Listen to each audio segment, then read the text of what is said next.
Queridos, com alegria eu desejo cumprimentá-los com a paz do Senhor. É uma alegria poder estar aqui com os irmãos, podendo participar deste culto de adoração, prestarmos a Deus o nosso reconhecimento a Ele, entregarmos a Ele a nossa adoração.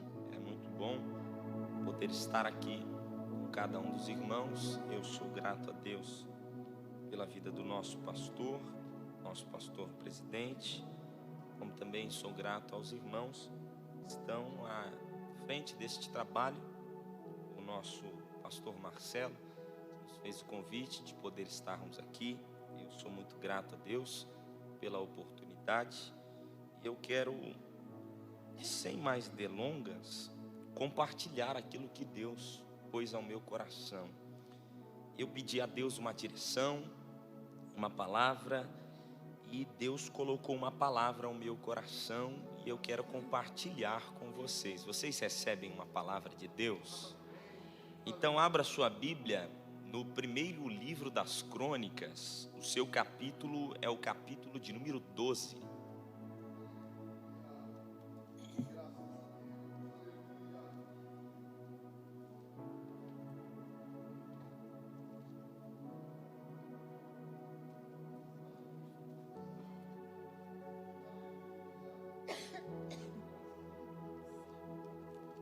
Primeiro livro das Crônicas, o seu capítulo é o capítulo de número 12.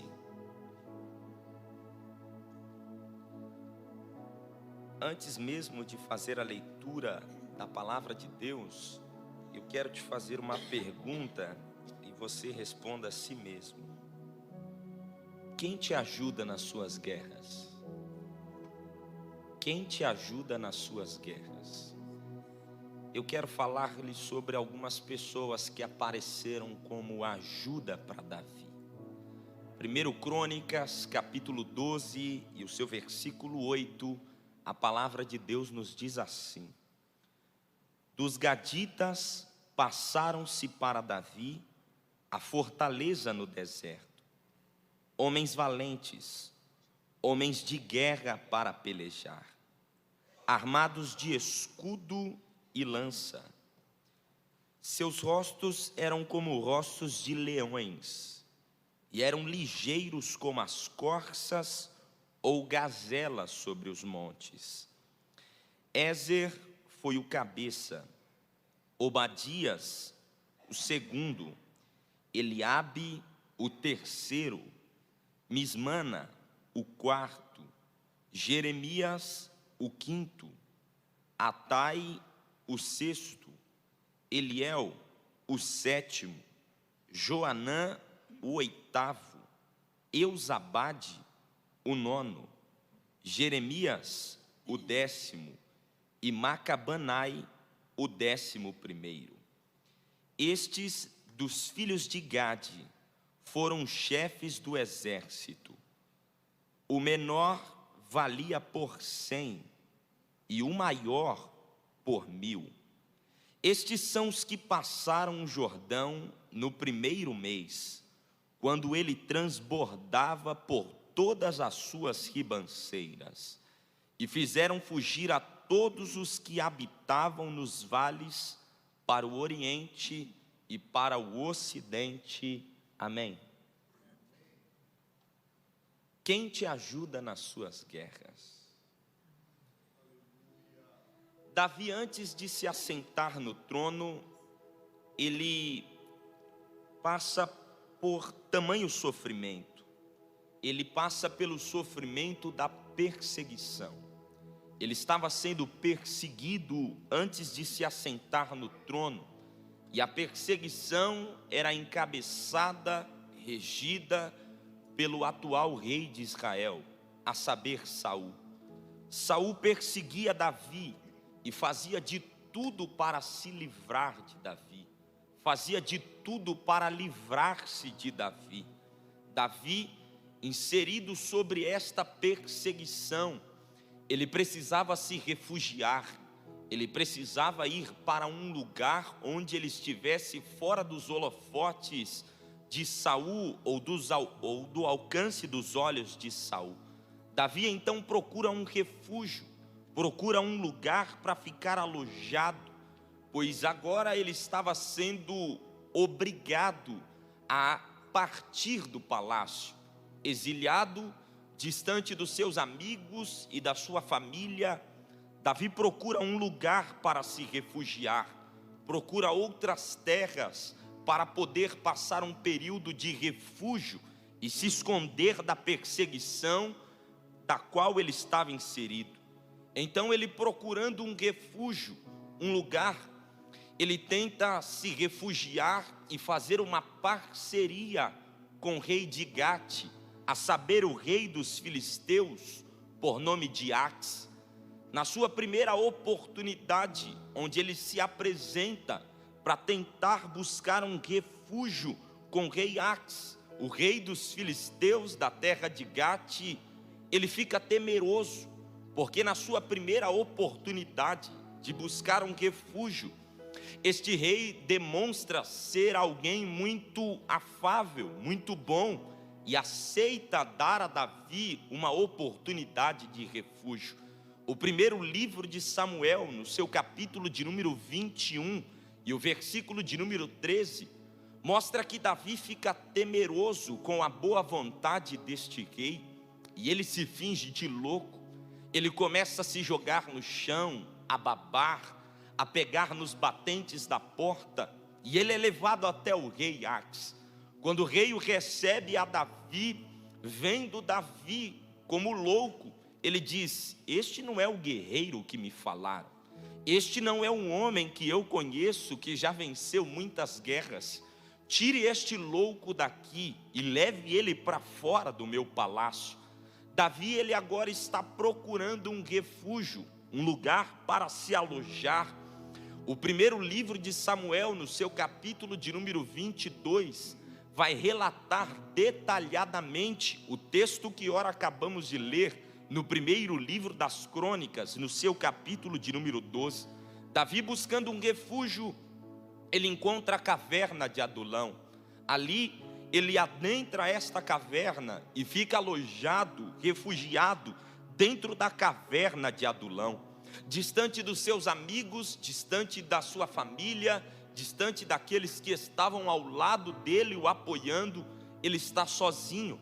Mas enquanto ele está sozinho, o primeiro livro de Samuel, capítulo 22 e o versículo de número 1, diz que uma notícia começa a se espalhar, que Davi estava dentro da caverna de Adulão. Os seus irmãos, a sua família, fica sabendo desta notícia e logo corre para ficar ao lado de Davi, dando um apoio a ele, em um momento tão difícil em que ele estava enfrentando. Mas Davi sabia que naquele momento onde ele estava vivendo aquela perseguição, todos aqueles que se aproximavam de Davi poderiam também ser alvo de morte, alvo de Saul. Todos aqueles que se aproximavam de Davi poderiam ser mortos, assim como Saul queria matar a Davi.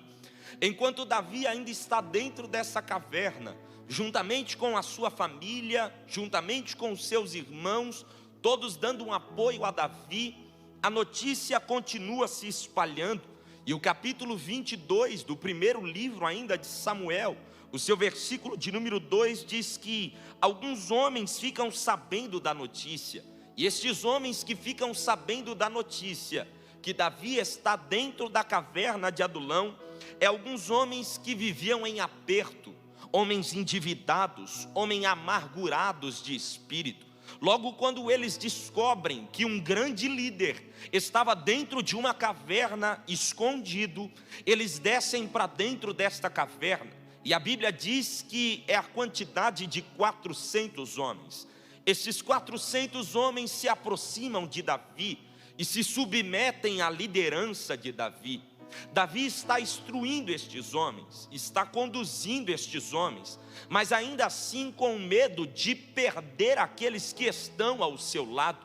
Logo, a Bíblia vai dizer que ele desce para ter uma conversa com o rei de Moabe, para tentar deixar a sua família em cuidados longe dele, porque certamente quem se aproximava de Davi seria alvo de morte, seria alvo de perseguição de Saul. Era arriscado que a família de Davi estivesse ao lado de Davi. Então Davi, ele desce à terra de Moabe e começa a conversar com o rei de Moabe. Este rei, nesta conversa, Davi pede que a sua família fique um tempo alojada sobre os seus territórios, com medo ou até mesmo pavor de perder a sua família. Este rei aceita, a família de Davi fica alojada nesta terra, juntamente com o rei de Moabe. Mas o interessante é que para onde quer que Davi fosse, o rei descobria onde Davi estava e vinha logo para tentar matá-lo e acabar com a vida de Davi.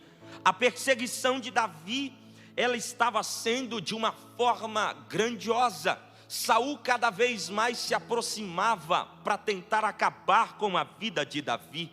A perseguição de Davi colocava a vida de qualquer pessoa em risco. É tanto que Davi, estando dentro deste território, deste ambiente, ele estava próximo das terras de Nob. Alguns homens avistam Davi e logo eles levam a notícia a Saul. Saul, quando escuta aonde Davi estava alojado, logo ele se prepara para descer e arrazoar, acabar com a vida de Davi. A Bíblia diz ainda no primeiro livro de Samuel, o seu capítulo 22 e o seu versículo de número 6, que Saul estava em Gibeá.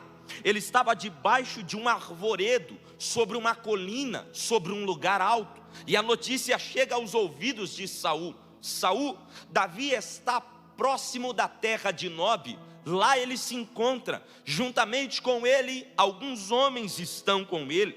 Logo quando Davi vai se aproximando da terra de Nob, ele não quer saber o que está se passando. Ele vem para matar, ele vem para destruir aqueles que estavam ao lado de Davi.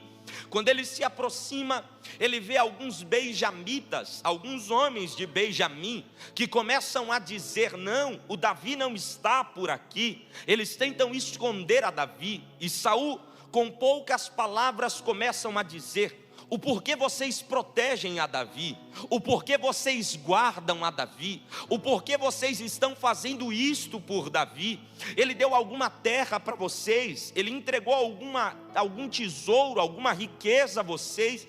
Os homens que estavam ao lado de Davi, o protegendo, eram alguns homens também de Benjamim. Estes homens benjamitas, a Bíblia diz em Juízes capítulo 20 e o seu versículo de número 16, que estes homens eram homens habilidosos. Eles tinham habilidade com funda e com as suas pedras. A Bíblia diz em Juízes capítulo 20, o versículo 6, que eles tinham tanta habilidade com as suas fundas, que eles atiravam pedras sobre soldados e conseguiam acertar o fio de cabelo de um soldado sem errar. A proteção que estava ao lado de Davi era de homens habilidosos, e Saul não consegue entender o porquê homens dessa nomenclatura estão defendendo a Davi.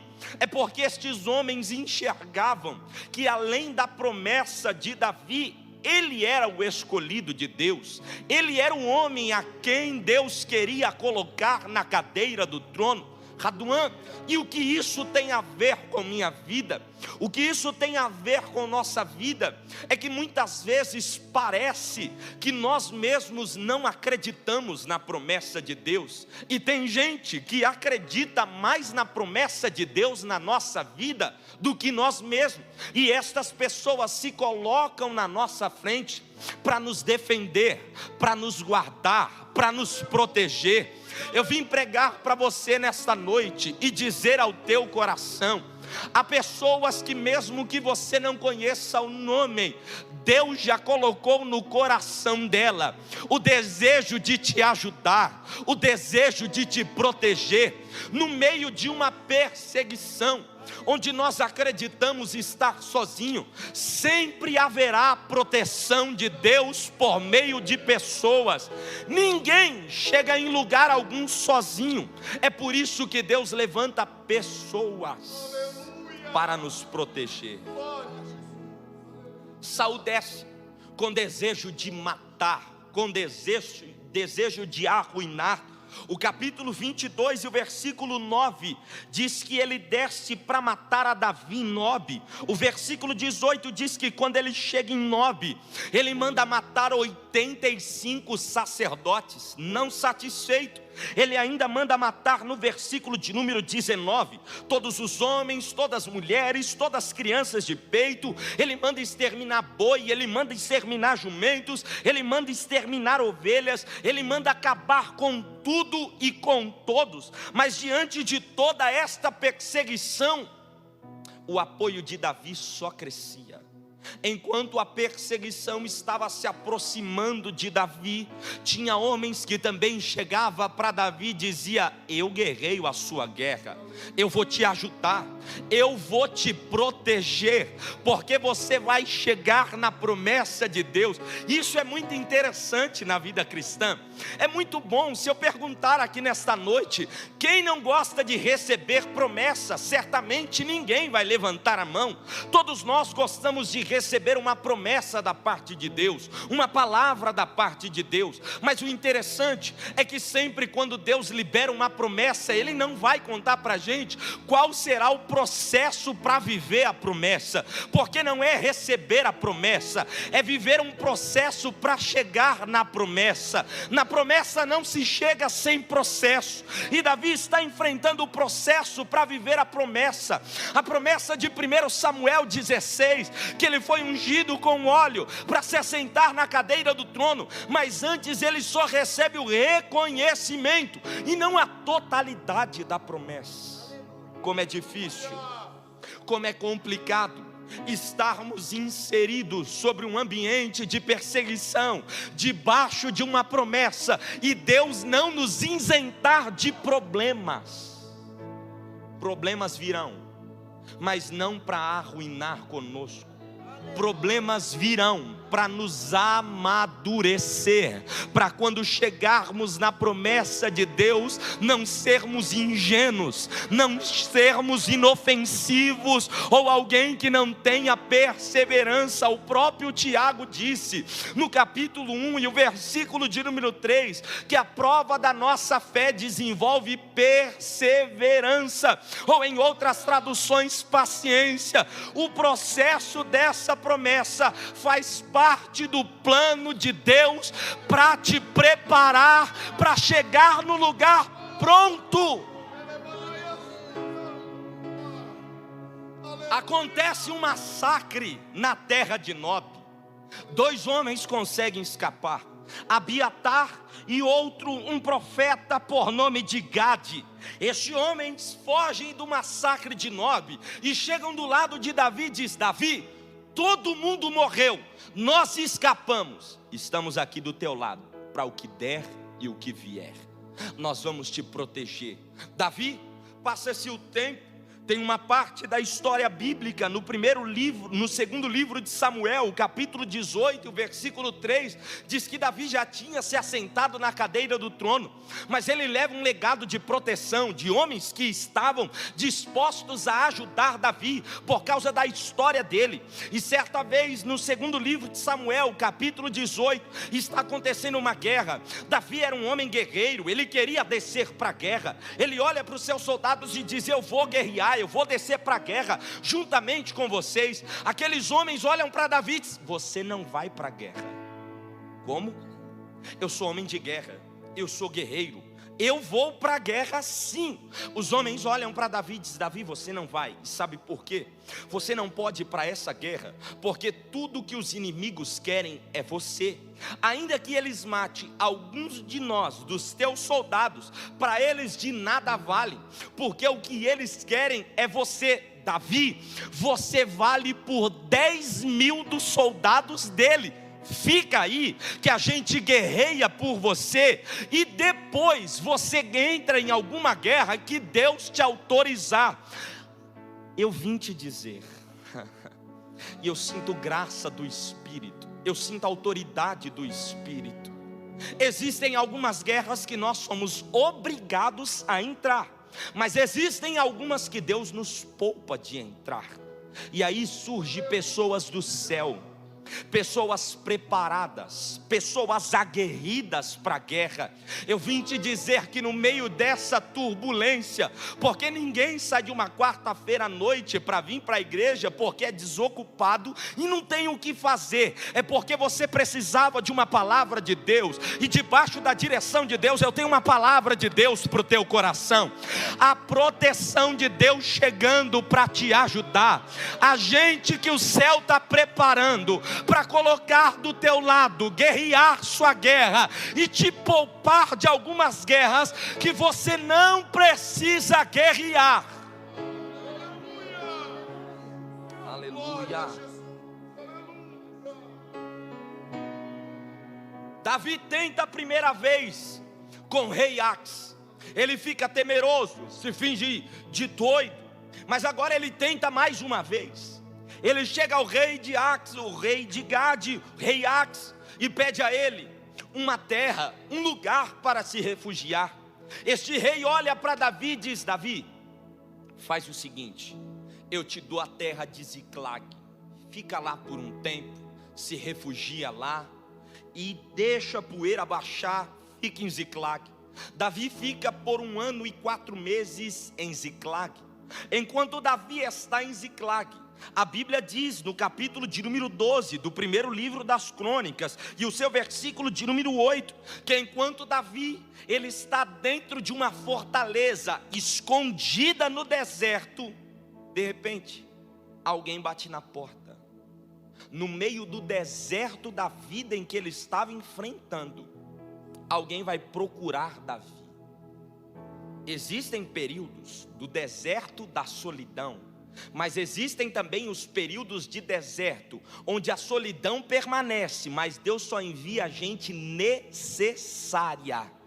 Me desculpe a expressão, se ela for um tanto quanto pejorativa, mas no deserto não é momento da gente ficar mimadinho, ficar inofensivo, chorando porque ninguém manda um WhatsApp, porque ninguém fala com a gente. No deserto é um momento de particularidade com Deus, e se alguém aparece, só apareceu porque Deus enviou. Ninguém quer ir no deserto para ajudar alguém sem uma direção de Deus. São poucos que choram com os que choram.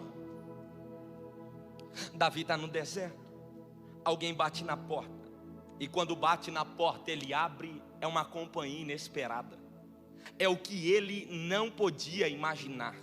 Alguns homens da tribo de Gade batem na porta de Davi e dizem: nós estamos aqui para ajudar você, Davi, nós estamos aqui para guerrear as suas guerras. Estes homens, estes gaditas, eles eram oriundos da tribo de Gade. Gade, ele foi o 7º filho de Jacó com a sua serva Zilpa, serva da sua esposa Leia. Este menino que nasce por nome de Gade, e logo chamado pela tribo de Gade, ou a tribo dos Gaditas, tem tamanha importância.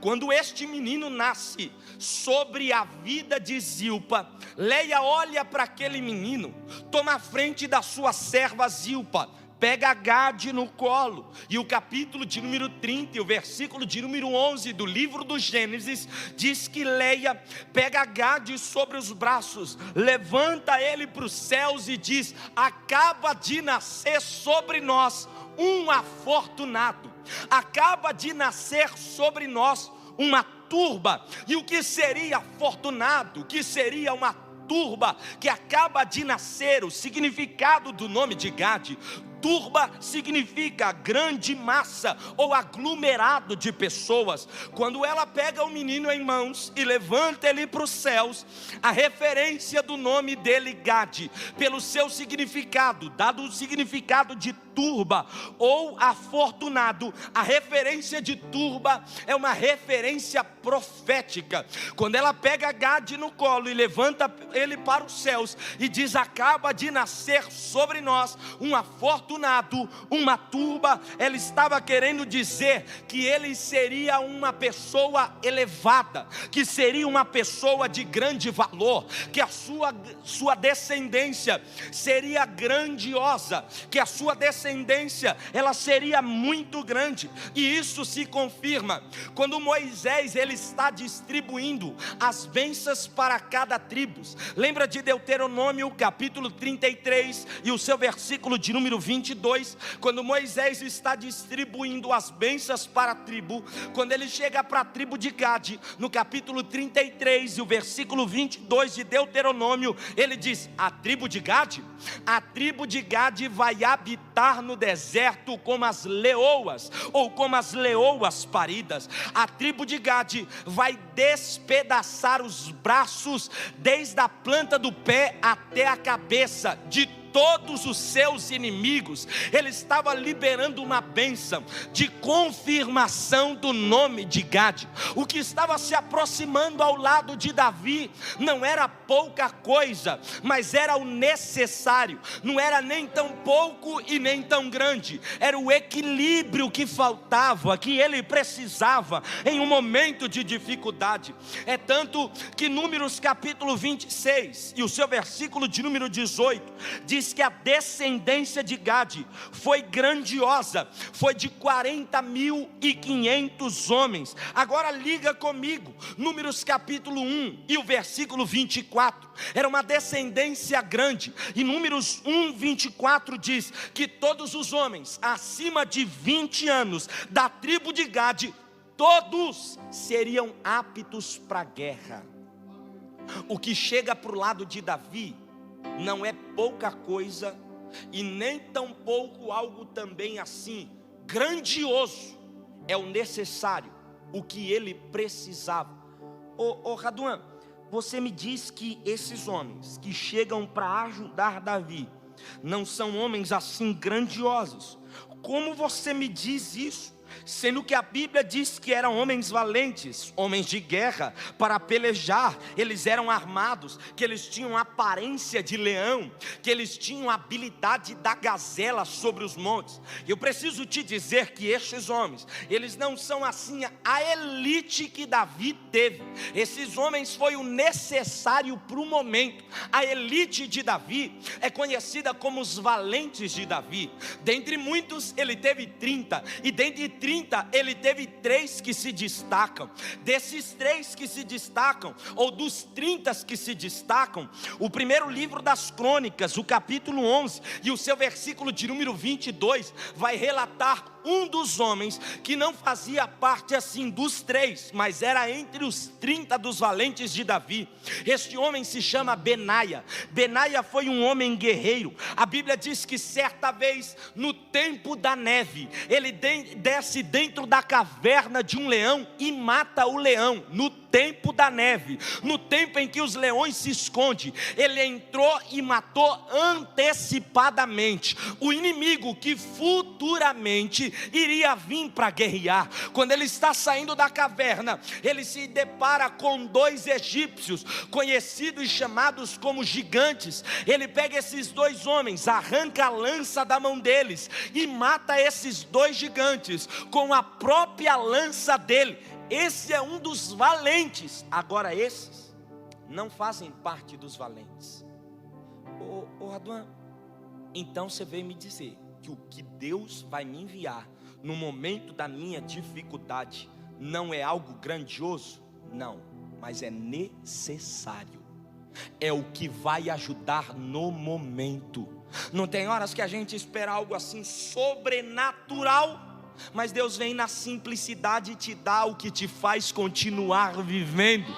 Ele coloca aquilo que vai te dar força para continuar caminhando. E quem chega do lado de Davi? Nada mais, nada menos que homens valentes, homens de guerra. E como são eles? A Bíblia descreve eles como habilidosos. Eles tinham habilidade com a mão direita e com a mão esquerda. Eles sabiam lançar arco e flecha, tanto com o braço direito quanto o braço esquerdo. Eles tinham tinham tanta habilidade, que eles tinham habilidade de escudo e lança, do corpo a corpo, como também eles tinham uma habilidade de flecha, ou seja, eles tinham habilidade de corpo a corpo, e também tinham habilidade a longa distância. Esses homens que chegam ao lado de Davi, são homens valentes. Como são as características deles? Eles são homens que a sua aparência é como se fossem leões, homens de coragem. A referência bíblica é homens valentes, homens corajosos. E o que mais eles têm? Eles têm habilidades de correr nas montanhas, de correr nos lugares planos, nos lugares altos. Eles são habilidosos. Eles chegam ao lado de Davi, e não são muitos, são 11. Mas a Bíblia diz que o menor valia por 100 e o maior valia por 1000. Eles chegam do lado de Davi e dizem: Davi, eu sei que você está em aperto, eu sei que você está em dificuldade. A gente chegou aqui para te ajudar. Vocês vão me ajudar, mas assim, vocês vieram até o meu deserto para me ajudar. Eu não sei se você tem assim tanta força para crer e aceitar essa palavra como uma palavra profética direcionada ao teu coração. Mas é no momento dessa crise, vai chegar pessoas inesperadas para te ajudar nos problemas também impossíveis, somente para você. Porque Deus envia esses homens? Deus queria poupar Davi. Davi, aguenta firme aí no banco. Davi, o que você vai enfrentar quando viver a promessa vai ser muito maior do que você enfrenta hoje. É difícil ouvir isso, né? Que se já está complicado pode piorar. Isso é uma realidade da vida cristã. O que está complicado pode piorar. Mas qual a diferença, Raduan? Você vem pregar para mim e dizer que o que já está ruim pode piorar? Não, eu vim te dizer que o que está ruim, sim, pode piorar. Mas a experiência que você adquire no momento da dificuldade, lá na frente, no lugar da promessa, não te deixa parar, porque tem história. É por isso que Deus tem feito dessa maneira, está marcando sua história, está te preparando, está te guiando, está te conduzindo, está te guardando, e veio te dizer: calma, eu vou colocar gente para te poupar. Eu sei que você estava nessa conversa, ninguém me ajuda, ninguém me apoia, ninguém aparece, ninguém vem me dar uma palavra, ninguém libera nada. Calma, Deus vai trazer gente com a mentalidade do céu para te ajudar, para te socorrer. No momento da dor não vai ter desistência, vai ter socorro, que se chama providência de Deus. Deus vai trazer gente para te ajudar, e gente que não pense em interesse próprio, gente que ajuda e não diz que ajudou, gente que ajuda e não diz que pôs a mão, gente que ajuda, depois que ajudou, te libera com a bênção e vai embora. Quem Deus vai enviar para te ajudar é gente que não quer depois recompensa. É gente que só quer ver você chegar na promessa. É gente que olha para você, conhece sua história, sabe o que você enfrenta, sabe o que você passa e diz: está prestes a parar, prestes a morrer. Morrer não vai não, vai viver a promessa, vai acontecer a promessa. Não sei o que há de acontecer, mas Deus vai dar uma reviravolta, vai mexer com alguém, vai trazer gente do outro lado para te ajudar. Assim, escute com maturidade, não é uma heresia, mas tem horas que parece que o inimigo acredita mais na promessa de Deus na nossa vida do que nós mesmos, porque ele prepara de tudo, ele faz de tudo para acabar com a gente, e às vezes, com a promessa na nossa vida, a gente fica assim: mas será que Deus vai fazer? Será que Deus pode realizar? Deus estava brincando quando liberou uma promessa para sua casa, para sua família.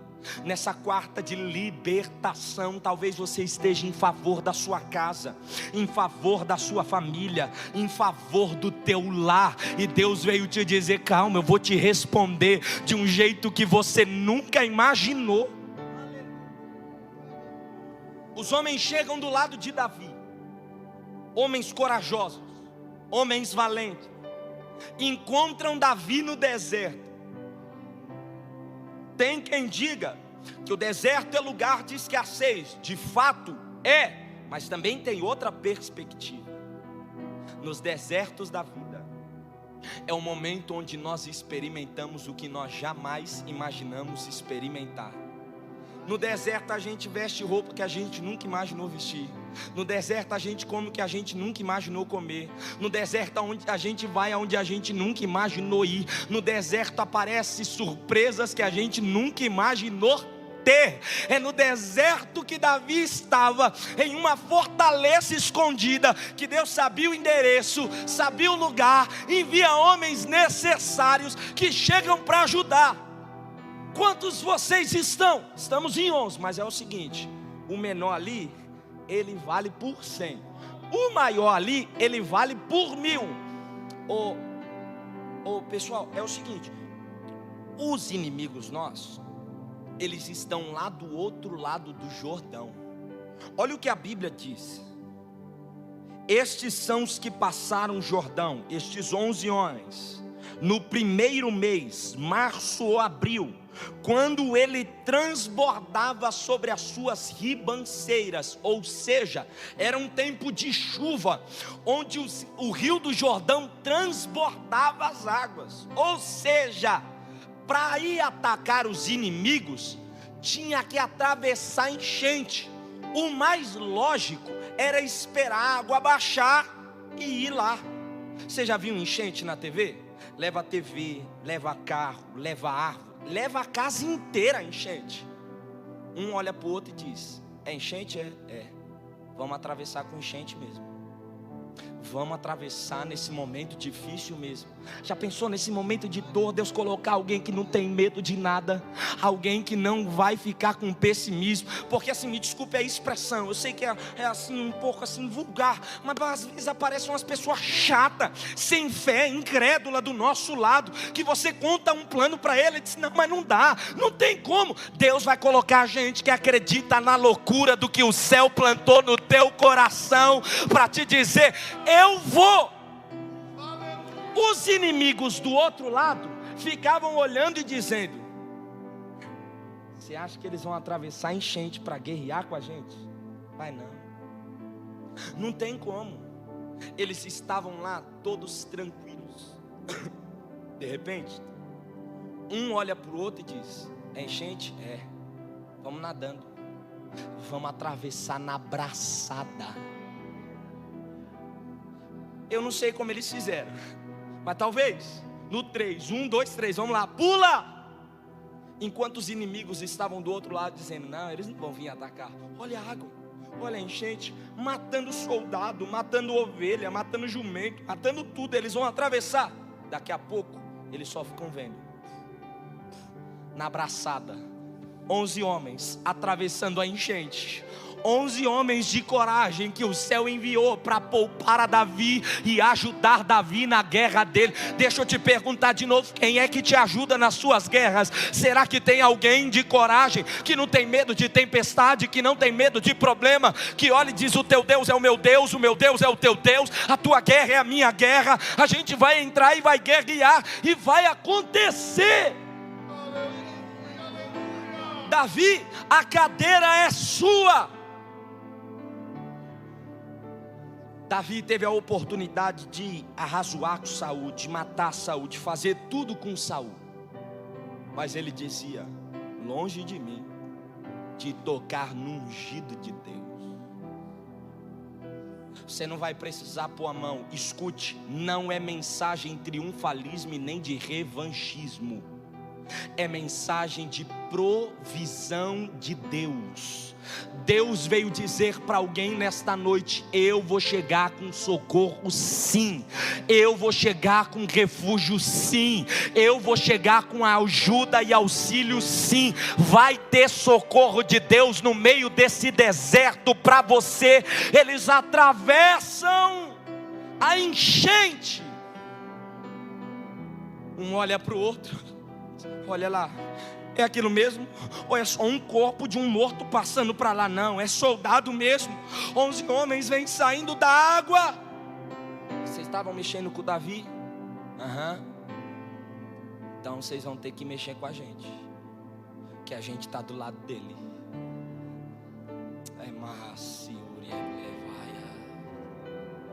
Tem provisão de Deus no meio dessa dificuldade. Raduan, Deus não pode dar um sinal. Deus já mandou tanto sinal e você não acreditava. Deus hoje veio dizer: eu já mostrei no céu, eu já mostrei na terra, eu já mostrei no coração. Agora eu vou provar visivelmente, palpavelmente, que eu sou Deus de socorro. Se coloque de pé.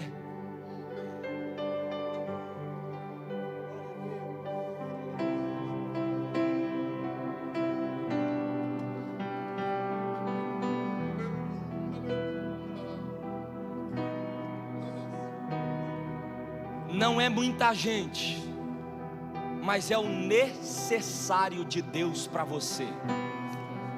Não é uma multidão, mas é o que vai te ajudar nessa dor. Não é um grande aglomerado de pessoas, mas são os melhores de Deus. Você recebe essa palavra? Você recebe essa palavra no teu coração, que tem socorro de Deus chegando para a tua casa, para a sua família, para os seus projetos. Deus vai enviar gente de coragem.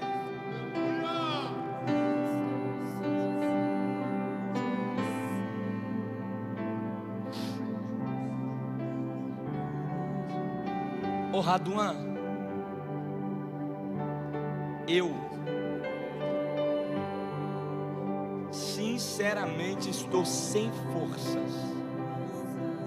Por mim mesmo, eu não tenho força para algumas situações.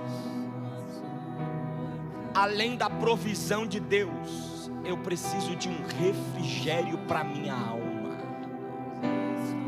Eu preciso assim de um choque de ânimo dentro de mim para continuar acreditando. Você precisa. Você consegue sair do teu lugar e vir aqui na frente? Eu quero orar por você. Eu preciso de ânimo, eu preciso de força, eu preciso da renovação de Deus para a promessa na minha vida. Escute, por mais que o inimigo te persiga e faça de tudo contra você, é promessa de Deus, vai dar certo, vai acontecer, vai cumprir, vai entrar gente, vai sair gente, mas você vai viver a promessa de Deus. É malaciuia, é malaciaia. Tem proteção de Deus chegando para a tua mente. Tem proteção de Deus chegando para o teu coração. O inimigo queria frustrar, e Deus veio te dizer: eu te guardo, eu te protejo, é promessa minha. Tem gente de Deus chegando para te ajudar.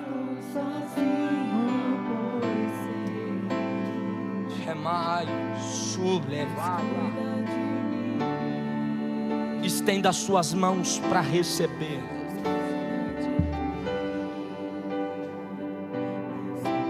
Eu quero orar profeticamente para a sua vida. Pai, é no nome do teu filho Jesus, aqui diante do seu altar, Senhor, Não tem mulheres e homens apenas. Diante do teu altar, Senhor, tem promessas. Promessas estas que o inimigo quer tentar frustrar, que o inimigo quer tentar barrar no meio do caminho. Mas hoje, na autoridade do nome de Jesus, eu quero te pedir nesta noite: estenda as tuas mãos de misericórdia. Venha com socorro, venha com providência, venha com provisão. Acalenta este coração, acalenta esta mente perturbada pelas injúrias da vida, pelas falácias do maldizente. Proteja ele, proteja ela, Senhor. Sana agora esse choro compulsivo, Senhor. Barra agora esse desejo de desistência, Senhor. Deposita novamente o teu ânimo, a tua alegria, a tua força. Vem sobre ela agora, vem sobre ele agora, com tua renovação. Enche ela de alegria para viver e caminhar na tua promessa. Enche ele de alegria, Senhor, que no decorrer dos dias, no meio do caminho, não haja, Senhor, desejo de parar, desejo de retroceder, mas, Senhor, venha com grande força, estendendo as tuas mãos de poder e misericórdia, e pelas multidões das tuas misericórdias, renova ela, renova ele, em nome de Jesus. Enche ela da tua alegria, enche ele da tua alegria. Sim, Deus, envolve ela, envolve ele. Senhor, eu te peço, eu te suplico, na autoridade do nome de Jesus, envia socorro lá para a casa dela, envia socorro lá para a casa dele, envia, Senhor, socorro, provisão, em nome de Jesus.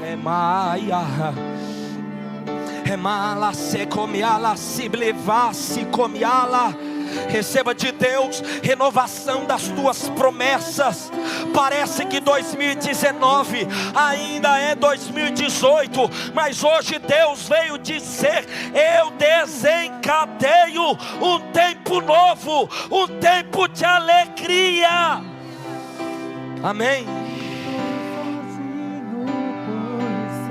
Se coloque de pé. Antes de voltar para o seu lugar, dê um abraço em alguém, dê um abraço de Deus em alguém. Diga para ele ou para ela: Deus está chegando com socorro. Fala para ele ou para ela, é promessa dele. Eu amo a sua casa e não ando sozinho, não estou sozinho.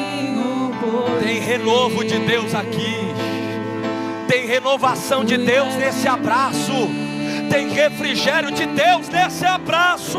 Cuida de mim, na sombra das suas asas. Cuida de mim, eu amo a sua casa e não ando sozinho.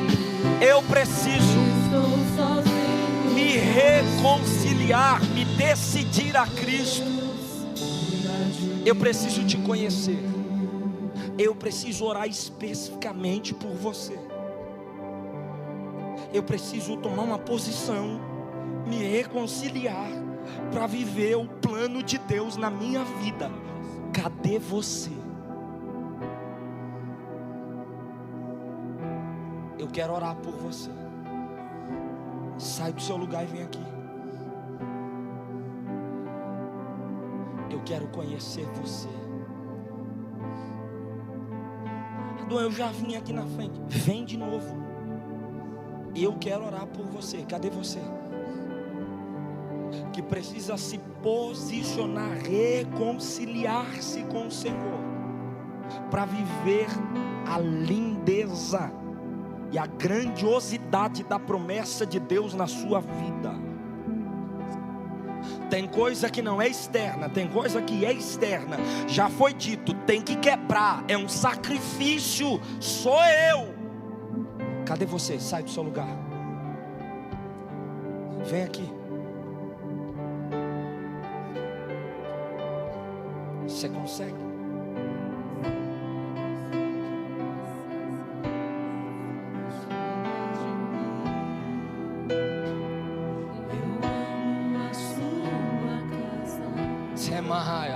Pode vir, eu vou descer aqui porque eu quero orar. Fana checa marraciaia, fudena secala suia, tena ulevit zegewa, soema celoria, enjaya siaya, como haya chublevit suia, suia. Angesiaio, Checlesiaia, Joia, Kemundiaciuia. Quem foi que disse que você não poderia mais sentir a alegria do Espírito na tua alma? Quem foi que decretou isso?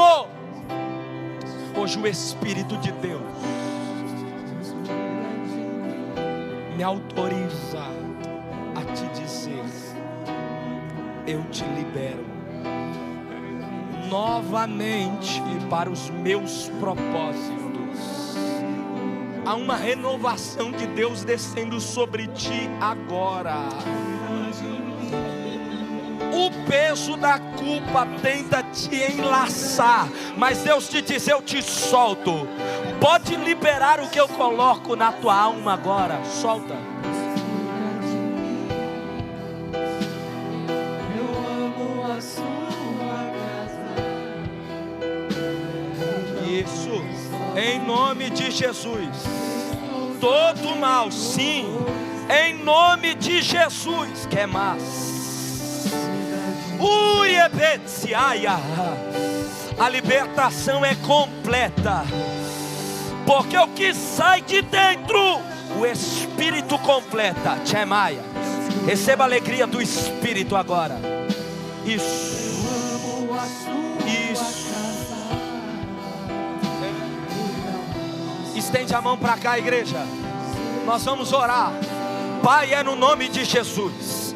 Esta vida que se coloca diante do seu altar, Senhor, vem com o propósito da reconciliação, pois já viveu os teus propósitos, já viveu a tua promessa, e hoje se coloca diante de ti, pedindo ao Senhor uma oportunidade. E como tu és o Deus de oportunidades, eu te peço, vem com o teu renovo sobre ela, vem com a tua restauração sobre ela. Shemai.